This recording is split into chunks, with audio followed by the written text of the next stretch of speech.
तो गाइज अब हम बात करेंगे कि ऐसे कॉन्सेप्ट की जो स्मार्ट मनी कॉन्सेप्ट का बैकबोन है, लिक्विडिटी। अगर आप समझ जाएं कि लिक्विडिटी क्या है और कैसे बड़े प्लेयर्स इसे यूज करते हैं तो आप रिटेल ट्रेडर के ट्रैप्स अवॉइड कर सकते हैं और स्मार्ट ट्रेड्स कर सकते हैं। इस वीडियो में हम लिक्विडिटी के हर इंपॉर्टेंट एस्पेक्ट को डिटेल में डिस्कस करेंगे, तो तैयार हो जाइए। सबसे इंपॉर्टेंट, लिक्विडिटी क्या है और ये इतना इंपॉर्टेंट क्यों है। लिक्विडिटी का मतलब है मार्केट में कितना बाइंग और सेलिंग का इंटरेस्ट है। अगर सिंप्लीफाइड तरीके से समझें तो ये वो एरियाज है जहां पर बायर्स और सेलर्स काफी ज्यादा एक्टिव है। अब सवाल ये है कि स्मार्ट मनी के लिए क्यों जरूरी है। तो बेसिकली लिक्विडिटी स्मार्ट मनी के लिए फ्यूल है। इंस्टीट्यूशंस या बिग प्लेयर्स के लिए लार्ज ट्रेड्स एग्जीक्यूट करना मुश्किल होता है बिना लिक्विडिटी के, क्योंकि उनकी क्वांटिटी बहुत ज्यादा होती है। इसलिए उन्हें अपने ट्रेड्स के लिए लिक्विडिटी जोन चाहिए होते हैं। अब उन्हें लिक्विडिटी जोन्स कहाँ मिलेंगे? जहाँ पे सबसे ज्यादा स्टॉप लॉसेस ऑर्डर होते हैं। रिटेल ट्रेडर्स अपने स्टॉप लॉस ऑर्डर को सर्टेन लेवल्स पर प्लेस करते हैं, जैसे कि स्विंग हाइज हो गया या स्विंग लोज हो गया या फिर कुछ round numbers. Smart money in stops को लिक्विडिटी की तरह ट्रीट करता है।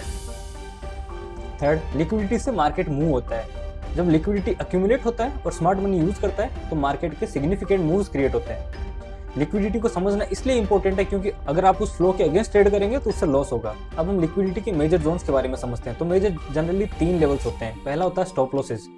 रिटेल ट्रेडर्स अपने स्टॉप लॉस ऑर्डर को रेजिस्टेंस लेवल और सपोर्ट लेवल्स के नीचे लगाते हैं। फॉर एग्जांपल, अगर एक ट्रेडर ने बाई किया है तो उनका stop loss usually swing low के नीचे रहेगा और स्मार्ट मनी इन्हीं स्टॉप्स को टारगेट करता है। तो सेकंड पॉइंट है हमारा, वो है स्विंग हाइज और स्विंग लोज। स्विंग हाइज और लोज वो एरियाज होते हैं जब मार्केट ने रिवर्सल किया होता है। ये लिक्विडिटी रिस्क जोन्स होते हैं क्योंकि यहाँ काफी ऑर्डर्स होते हैं। थर्ड है राउंड नंबर्स, जैसे कि निफ्टी के अंदर 24,000 या फिर किसी स्टॉक के अंदर 1500, 1000, 2000, ये साइकोलॉजिकल लेवल्स होते हैं जहां ट्रेडर्स अपने ऑर्डर्स प्लेस करते हैं और स्मार्ट मनी इस लिक्विडिटी को एक्सप्लॉइट करता है।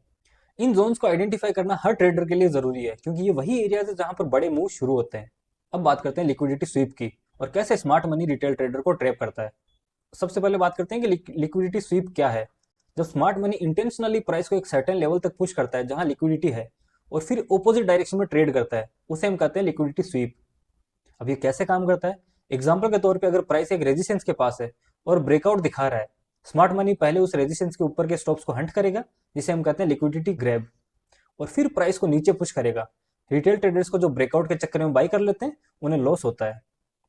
अब की साइन क्या है लिक्विडिटी स्वीप के? हमें चार्ट के ऊपर सिग्निफिकेंट लेवल्स पर विक्स दिखते हैं।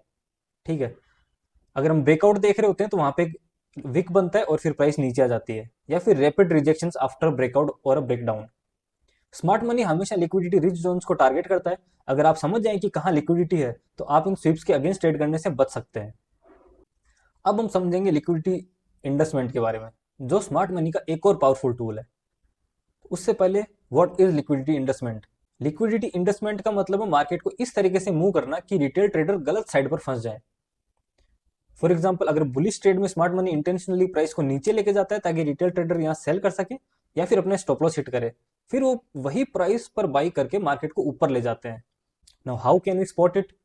प्राइस सिग्निफिकेंट लेवल्स के पास फेक मूव करता है, वॉल्यूम्स में स्पाइक दिखाते हैं, और वो भी विदाउट एक्चुअल ट्रेंड के कंटिन्यूएशन में। अब इसे हम कैसे ट्रेड कर सकते हैं? पेशेंस रखें और कंफर्मेशन का वेट करें। लिक्विडिटी इन्वेस्टमेंट के बाद प्राइस का नेचुरल मूव अपोजिट डायरेक्शन में होता है। फॉर एग्जाम्पल, अगर प्राइस सपोर्ट के नीचे स्वीप करता है फिर वापस सपोर्ट के ऊपर क्लोज करता है तो आप बाई कर सकते हैं। लिक्विडिटी इन्वेस्टमेंट को समझना आपको रिटेल ट्रैप्स अवॉइड करने में और हाई प्रोबेबिलिटी ट्रेड लेने में बहुत मदद करने वाला है। चलिए कुछ एग्जांपल्स देखते हैं लिक्विडिटी स्वीप और उनका रोल ट्रेंड रिवर्सल के अंदर। पहला एग्जांपल है स्विंग लो के नीचे स्वीप। एक बुलिश ट्रेंड में प्राइस नीचे जाता है और प्रीवियस स्विंग लो को तोड़ता है। रिटेल ट्रेडर सेल करते हैं लेकिन प्राइस फिर वापस ऊपर आ जाता है। ये लिक्विडिटी स्वीप है जहां स्मार्ट मनी ने स्टॉप्स को हंट करके बाई किया है। Example 2, breakout trap. एक रेंज बाउंड मार्केट में प्राइस रेजिस्टेंस तोड़ता है और ब्रेकआउट दिखाता है। रिटेल ट्रेडर जनरली बाई करता है लेकिन स्मार्ट मनी प्राइस को नीचे ले जाता है। ये लिक्विडिटी स्वीप कहते हैं जहां पे उन्होंने अपर लेवल स्टॉप को यूज किया है। Example 3, liquidity and trend reversal. एक डाउन ट्रेंड के अंदर प्राइस सिग्निफिकेंट स्विंग लो को तोड़ता है लेकिन उसके बाद बुलिश एनगल्फिंग कैंडल बनती है या फिर हैमर बनता है, तो ये इंडिकेशन है कि स्मार्ट मनी ने सेल ऑर्डर एब्जॉर्ब करके बाइंग स्टार्ट करी है। इन एग्जांपल्स को समझने के लिए चार्ट का एनालिसिस करना बहुत जरूरी है। बैक टेस्टिंग करते रहिए और इन पैटर्न्स को आइडेंटिफाई करना सीखिए। तो गाइस, लिक्विडिटी का कॉन्सेप्ट स्मार्ट मनी कॉन्सेप्ट का एक इंटीग्रल पार्ट है। लिक्विडिटी जोन्स, स्वीप्स और इन्वेस्टमेंट को समझना आपके ट्रेडिंग डिसीजन को नेक्स्ट लेवल तक ले जा सकता है। अगर आपको ये वीडियो हेल्पफुल लगा तो लाइक करें, सब्सक्राइब करें और बेल आइकन दबाना ना भूलें। हमारा अगले वीडियो में हम इंस्टीट्यूशनल ऑर्डर फ्लो और ऑर्डर ब्लॉक्स डिस्कस करेंगे। तो मिलते हैं नेक्स्ट वीडियो में।